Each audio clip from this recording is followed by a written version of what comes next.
हाय दोस्तों, देखिए अभी मैं जो आप लोग को बताई तो देखिए इसमें वही साग है। आप कोई भी साग का बना सकती है, राई साग हो या नहीं कुछ है तो गेनहारी साग का भी बना सकती हूँ, जो मोरसा साग कहता है और नेपाल में उसको गेनहारी साग बोलता है। तो वो साग का भी आप बना सकते हैं। उसमें प्याज काट करके दे दीजिए, हरी मिर्च, अजवाइन, मंगरेल और प्याज काट कर सब कुछ दे दीजिए। और बेसन में अगर बनाना है तो आप बेसन भी डाल सकते हैं, नहीं तो किसी को बेसन में नरम होता है।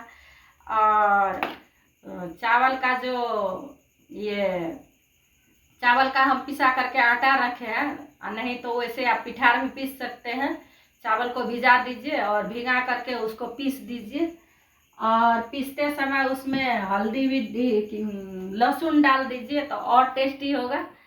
तो वही सब दे करके और तब इसको हम सब कुछ मिला करके आप पूरा पूरा पत्ता का भी तल सकते हैं, और नहीं तो काट करके दीजिएगा तो ये पकौड़ा जैसा हो गया। और पूरा पूरा पत्ता भी आप तल सकते हैं।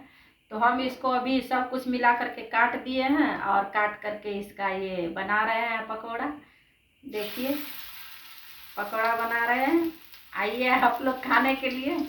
बहुत टेस्टी बनाते हैं हम पकौड़ा, खाइएगा तब पता चलेगा। बोलने से तो कहिएगा कि अपने से अपने अपना ही कर रही है लेकिन ऐसी बात नहीं है। इसका पकौड़ा बहुत टेस्टी होता है। इसको नेपाल में पालक साग भी बोलता है, लेकिन पालक साग तो अलग होता है, ये पालक साग नहीं है, ये राजा रानी साग है, हम अपने बाड़ी में लगाए हैं।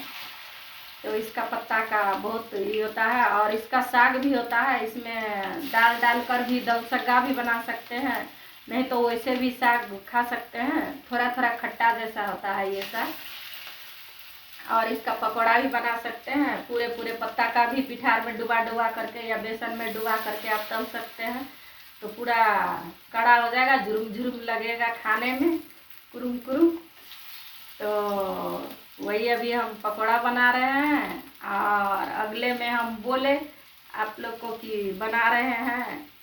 तो देखिए बीच में फ़ोन आ गया तो कट गया। तो अभी मैं दिखा रही है आप लोग को। देखिए ये राजा रानी साग का पकौड़ा है। एक बार और हम बना रहे थे राजा रानी साग का यही पकौड़ा, तो कितना आदमी हमको कमेंट में पूछे थे क्या बना रही हो। तो मैं यही बना रही थी, यही राजा रानी साग का पकौड़ा बना रही थी। और सोहिजन जो होता है, सोहिजन का साग का भी बहुत अच्छा पकौड़ा बनता है। सोहिजन का जो फूल होता है उस फूल का भी बनता है।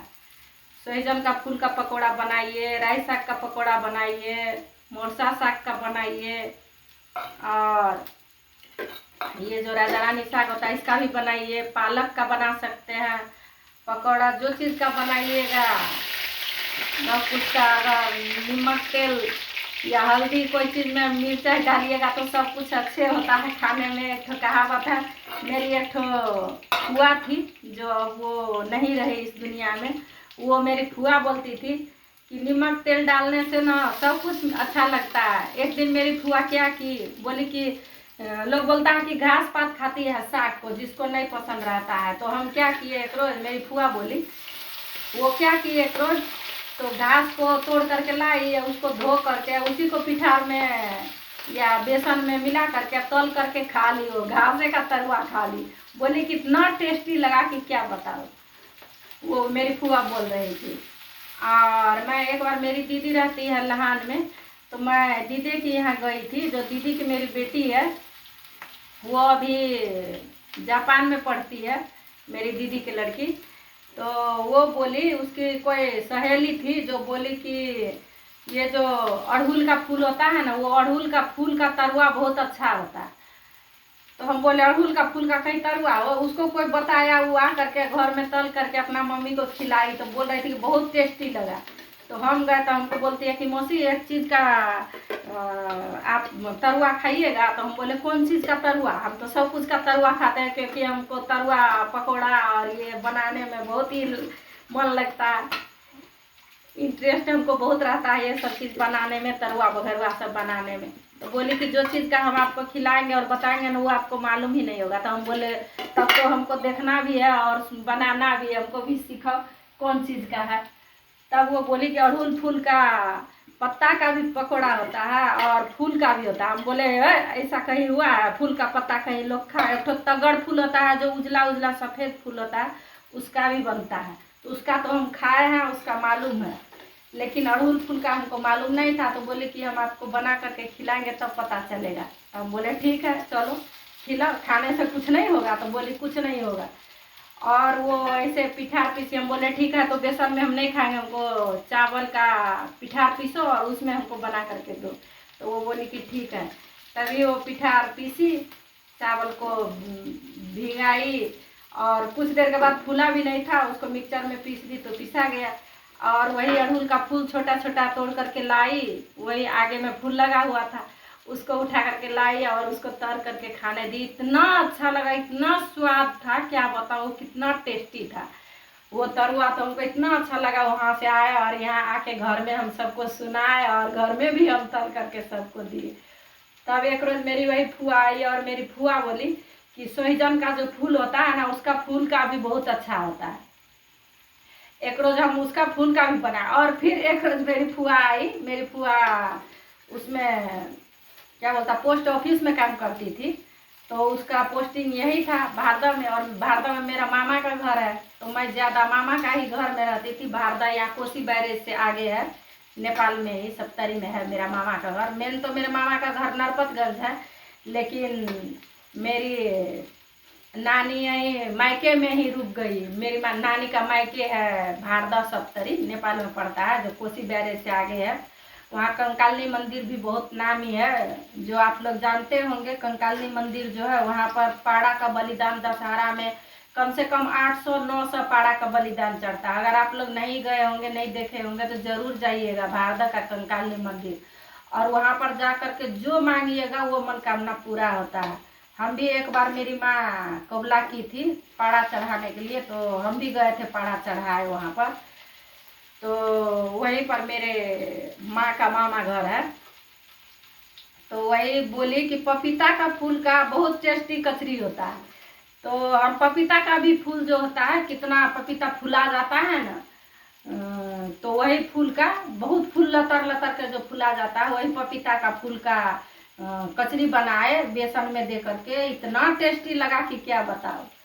तो पपीता का भी फूल का पकौड़ा होता है, ये सोहजन का भी फूल का पकौड़ा होता है, अड़हुल का फूल का भी पकौड़ा होता है। और ये साग पात जितना है, जो भी साग को आप काट दीजिए या नहीं काटिएगा तो पूरा पूरा पत्ता को पिठार में डुबा दीजिए या बेसन में डुबा दीजिए और तल करके खाइए तो कितना टेस्टी लगेगा आपको, जो कहिएगा। जहाँ बोली थी इतना टेस्टी होता है। कोई भी साग का आप पकौड़ा बनाइए तो बहुत टेस्टी लगता है खाने में। और मुझे पकौड़ा बहुत पसंद है। कोई मेरे घर में अगर गेस्ट आता है तो कुछ, मेरे घर में अगर नहीं भी है फिर भी हम पकौड़ा कितना चीज़ का बना देते हैं। हमको पकौड़ा बनाने में कोई नहीं लगता, आस्कत भी हमको नहीं लगता, हम तुरंत बना लेते हैं। और हमको पसंद भी बहुत ज़्यादा है पकौड़ा, इसलिए बेसन अगर नहीं भी घर में है तो चावल को पीस करके बना देते हैं तो फिर भी हो गया। अगर किसी को दांत नहीं है और कड़ा खाने का आदत नहीं है तो वो नहीं खाता है, तो उसमें क्या कीजिए, आप चावल और मसूर का दाल मिला दीजिए या चना का दाल, जो भी दाल आपको खाने का मन हो, मूंग का दाल, मसूर का दाल, चना का दाल मिला दीजिए और चावल मिला दीजिए, उसको पीस करके तब उसका पकौड़ा बनाइए। तो देखिए कितना टेस्टी लगेगा पकौड़ा आपको खाने में। तो देखिए दोस्तों, मेरा पकौड़ा तैयार हो गया। आइए आप लोग खाने के लिए। देखिए मेरा पकौड़ा तैयार हो गया है, देखिए मेरा पकौड़ा अब तैयार हो गया और अब खाने के लिए जाना है। इतना सारा पकौड़ा बना है और अकेले हैं खाने में। तो देखिए मेरा पकौड़ा, साग का पकौड़ा हम बनाए हैं, जो मेरा साग का पकौड़ा तैयार हो गया है। देखिए